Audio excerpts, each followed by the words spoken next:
Hi, welcome to another episode of Informed Investor. Today we've got a sight set on the Nifty Auto Index, which has been one of the top performance recently. In this video, our main topic of discussion is the auto sector. First off, we'll give you a quick overview and highlight why the auto sector is a big deal in the Indian economy. Now, moving right along, we're going to break down the performance of Nifty 50 and chat about the driving forces behind its recent impressive rally. We will then look at the demand scenario and analyze underlying trends. And of course, we won't forget to dissect the Q2 results because that's where the real nitty-gritty details unfold. And we'll also touch on the electric vehicle market in India. And to wrap things up, we'll conclude today's episode by highlighting the key factors you absolutely need to keep an eye on. Let's begin. You're watching Informed Investor, an initiative by Research and Ranking.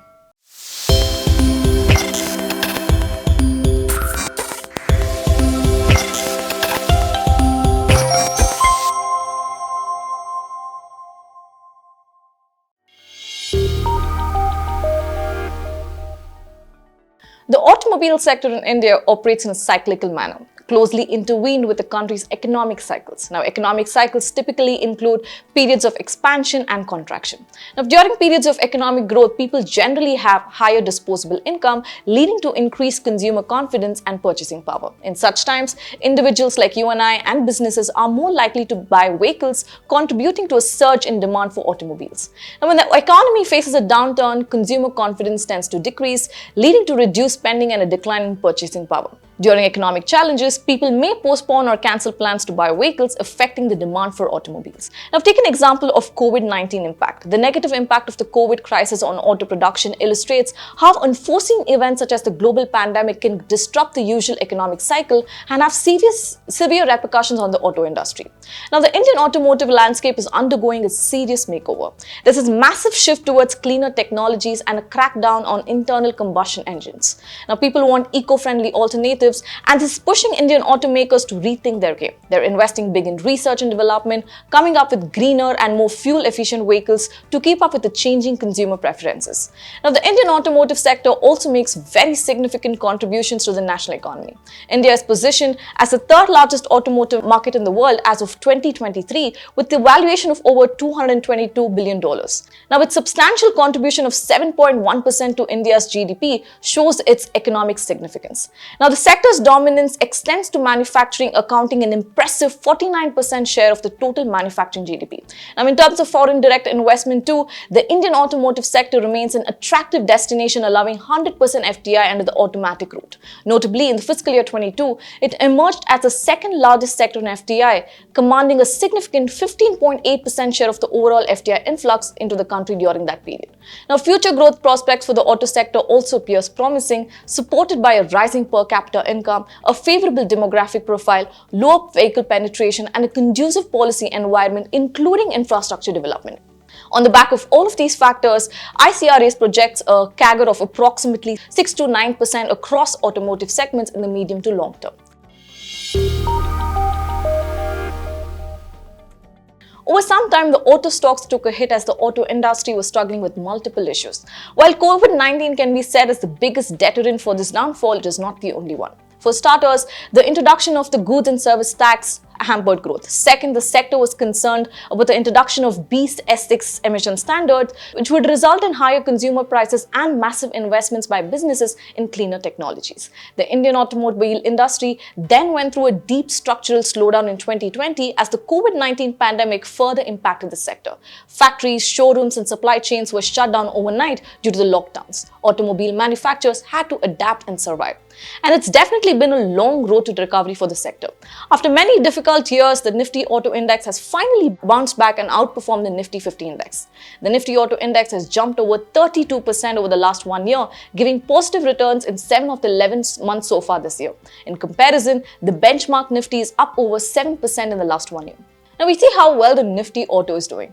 So what exactly is fueling this outperformance? Now, number one factor is an improvement in the demand scenario along with the good product cycle for several companies, which are some of the key reasons for this change in momentum.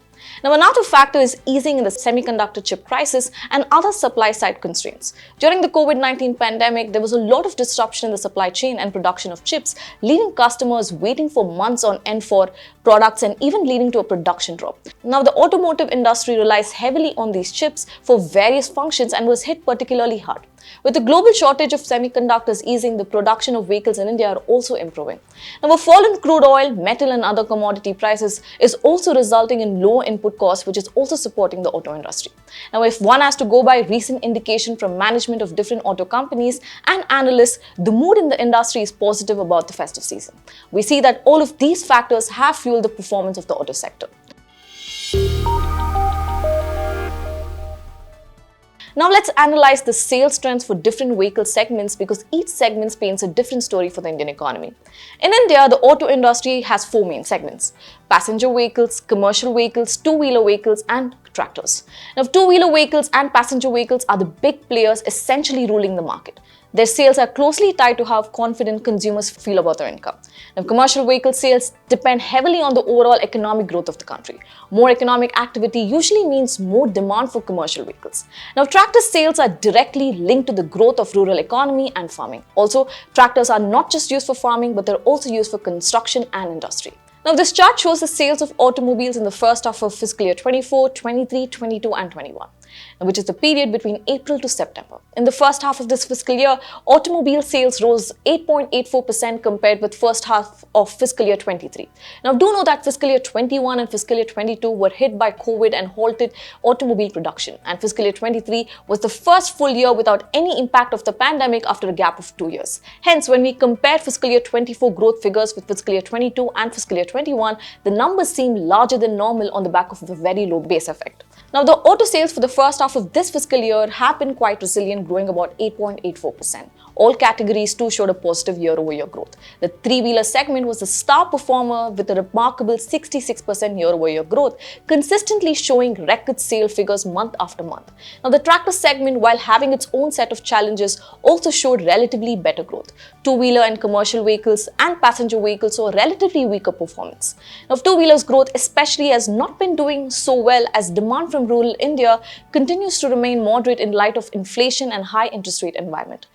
Now let's look at the numbers for October's sales, which is the first month of the third quarter of this fiscal year.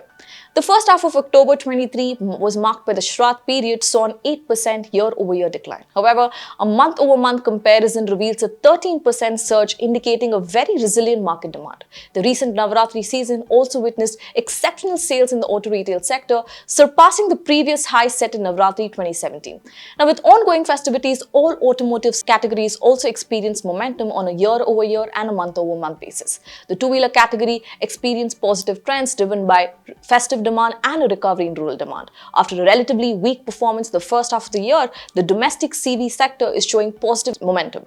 Key drivers include increasing public sector expenditure on infrastructure, the demand for replacing older vehicles, and the ongoing growth of e-commerce services, particularly boosting demand for light commercial vehicles. Now, despite strong sales, the Federation of Automobile Dealers Association raised a red flag regarding inventory levels in the PV segments, which has reached an all-time high. FADA urged that the original equipment manufacturers to not only moderate vehicle dispatches but also to introduce more attractive and aggressive schemes promptly. Now, this is to help dealers clear their inventory before the year end, avoiding any potential issues associated with excess unsold stock. Now let's analyze the revenue figures for Q2 fiscal year 24 for the automotive sector. First, let's get the basics straight. Automobile companies earn revenues through manufacturing and selling automobiles and spare parts, and also by providing after-sales services. The average year-over-year growth for all companies in our coverage is a robust 16.3%, which shows an overall positive trend in the industry. The average month-over-month growth of 7.4% also suggests a healthy increase in revenues across the board from the previous quarter. Now, we see the average growth figures suggest a healthy and expanding industry environment, and this rise is led by volume growth and also price hikes. Now, coming to profitability, the automotive sector also uses a large amount of commodities as inputs. Metal, rubber, plastic, and aluminum are some of the most commonly used commodities. Now, the war in Ukraine triggered a surge in commodity prices, which negatively impacted the margins of automobile companies due to their heavy dependence on commodities. But raw materials input costs have come down and remained largely benign over the last few months. On the back of this, we also see an improvement in gross margins. Now, gross profit margins will tell you how much revenue your product and services generate after subtracting your direct cost of goods sold. We see the average gross margin for all companies has increased to 31.9% in Q2 fiscal year 24, a reflection that lower raw material costs are aiding the recovery in margin growth. Now let's also look at the EBITDA and net margins. EBITDA margins show how much money a company makes from its core operations compared to its total revenue. It's like looking at the pure profit from the day-to-day business without considering interest, tax, and other costs.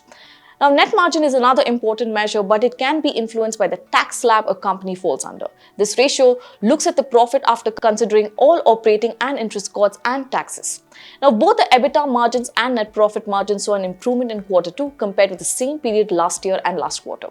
Now, this is due to margin expansion, primarily driven by higher average selling prices and improving operating leverage. The combination of increasing sales volume and softer input costs for raw materials also contributed to this outcome. Now let's shift our focus to EVs. The electric vehicle revolution has taken the auto sector by storm. The increasing awareness about environmentally friendly transport has increased the demand for EVs. With such growth trends, this makes the electric vehicle industry a mega trend that will happen in the future. Now, this makes it the obvious choice to select automobile companies that are also manufacturing electric vehicles. Now, India too has an ambitious goal in clean energy. It aims to have 30% electric vehicle penetration by 2030 to reduce carbon emissions and move towards a greener future.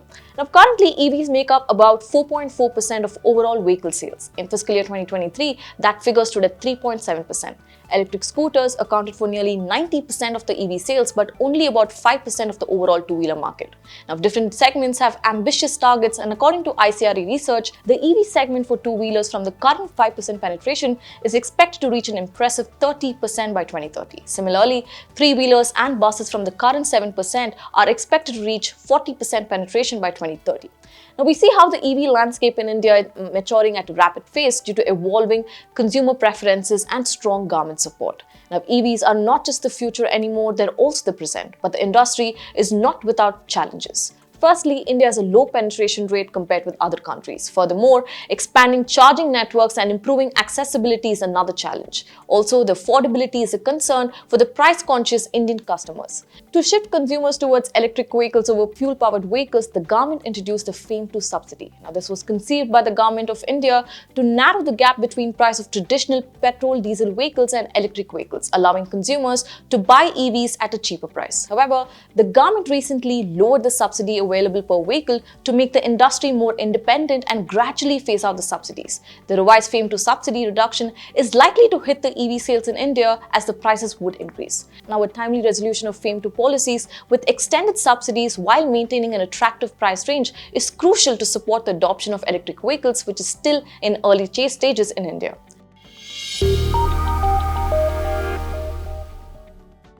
To wrap it up, let's cover some key takeaways from this episode. We see that despite facing numerous challenges in recent years, the automotive sector has demonstrated remarkable resilience. The robust rebound is notably reflected in the NIFTY Auto Index. Recently, auto retail figures also present a very optimistic outlook marked by positive growth across various categories.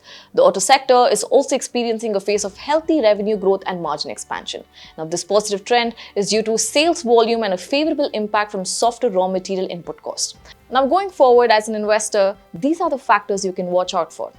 Number one is the growth in festive volumes, a stable macro outlook, a sustained recovery in two-wheeler demand, a ramp up in exports, and of course, the impact of slashing of FAME subsidy on the EV market. Having said that, this is me, Merlisana, signing off. Take care and stay invested. Did you like watching this video? Then download our app, Informed Investor, to watch more such informative and interesting videos.